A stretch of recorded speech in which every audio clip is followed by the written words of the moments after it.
নারী ও পুরুষ আনুষ্ঠানিকভাবে কেবল দুটি লিঙ্গ থাকবে যুক্তরাষ্ট্রে। তৃতীয় কোনো লিঙ্গ পাবে না রাষ্ট্রীয় স্বীকৃতি। প্রেসিডেন্ট হিসেবে দায়িত্ব নেওয়ার পরই এ নির্বাহী আদেশ দিয়েছেন ডোনাল্ড ট্রাম্প।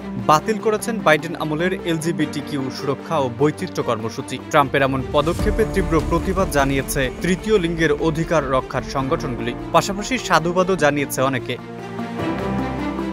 সারা বিশ্বের কাছে লিবারেল কান্ট্রি হিসেবে পরিচিত আমেরিকা এবার পাল্টে যাচ্ছে অনেকাংশে। আর পাল্টে যাওয়ার নেপথ্যে যিনি রয়েছেন তিনি আর কেউ নন, সদ্য যোগ দেওয়া প্রেসিডেন্ট ডোনাল্ড ট্রাম্প। পাগলাটের স্বভাবে ট্রাম্প এবার তৃতীয় লিঙ্গের রাষ্ট্রীয় স্বীকৃতি না দেওয়ার পক্ষে মত দিয়েছেন।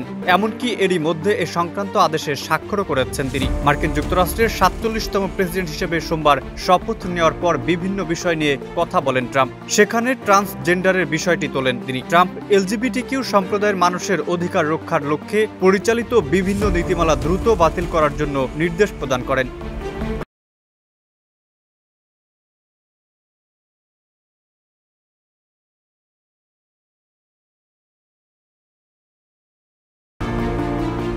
হোয়াইট হাউসের একজন কর্মকর্তা জানান, নতুন এই নির্বাহী আদেশের ফলে ফেডারেল সরকারকে জেন্ডার শব্দটির পরিবর্তে সেক্স শব্দটি ব্যবহার করতে হবে এবং স্টেট ডিপার্টমেন্ট ও হোমল্যান্ড সিকিউরিটি বিভাগকে পাসপোর্ট, ভিসা সহ সরকারি নথিতে সঠিকভাবে লিঙ্গ প্রতিফলিত হয় তা নিশ্চিত করার নির্দেশ দেওয়া হয়েছে। ট্রাম্প বলেছেন, আজকে এখন থেকে যুক্তরাষ্ট্রের সরকারের আনুষ্ঠানিক নীতি হবে এখানে শুধুমাত্র দুই লিঙ্গের মানুষ আছেন, নারী ও পুরুষ। দায়িত্ব গ্রহণের কয়েক ঘন্টা পরেই ট্রাম্প দ্রুত বাইডেন প্রশাসনের প্রণীত নীতিগুলো প্রত্যাহারের প্রচারণার প্রতিশ্রুতি পূরণ করতে এগিয়ে আসেন। ট্রাম্প জো বাইডেন স্বাক্ষরিত ৭৮টি নির্বাহী আদেশ বাতিল করেন, যার মধ্যে বর্ণগত সমতা সমর্থন, সমকামী ও ট্রান্সজেন্ডারদের বিরুদ্ধে বৈষম্য মোকাবেলায় কমপক্ষে ১২টি ব্যবস্থা অন্তর্ভুক্ত ছিল।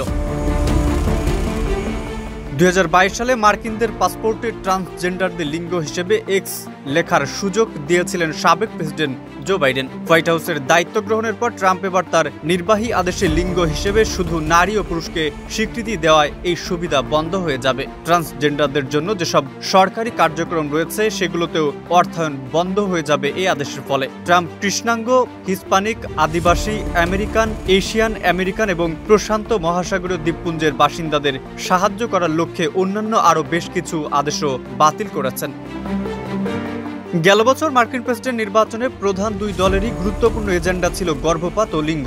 লিবারেল ডেমোক্রেটরা দুই ইস্যুতেই উদারপন্থা অবলম্বন করলেও রক্ষণশীল অবস্থানে ছিল ট্রাম্পের রিপাবলিকানরা। ব্যালটেও এর বড় প্রভাব পড়েছে বলে দাবি বিশ্লেষকদের। বিশেষ করে মুসলিম ভোটারদের টানতে সক্ষম হয়েছেন ডোনাল্ড ট্রাম্প। গত বছরের নির্বাচনী প্রচারণা চালানোর সময় ট্রাম্প জানিয়ে রেখেছিলেন, নারীদের খেলায় ট্রান্সজেন্ডারদের অংশগ্রহণ নিষিদ্ধ করবেন তিনি। যুক্তরাষ্ট্রের ট্রান্সজেন্ডার সম্প্রদায়ের অ্যাথলেটরা সাধারণত নারীদের ইভেন্টে অংশ নিয়ে থাকেন। এদিকে এলজিবিটিকিউ আমেরিকানদের পক্ষে মামলা পরিচালনাকারী নাগরিক অধিকার সংস্থা ল্যামডা লিগ্যালের প্রধান আইন কর্মকর্তা জেনিফার ফাইজার বলেছেন, তার সংস্থা ও অন্যান্যরা এই নির্বাহী পদক্ষেপের জন্য প্রশাসনের বিরুদ্ধে মামলা করবেন বলে তিনি প্রত্যাশা করেন। মেহেদি হাসান, ইত্তেফাক।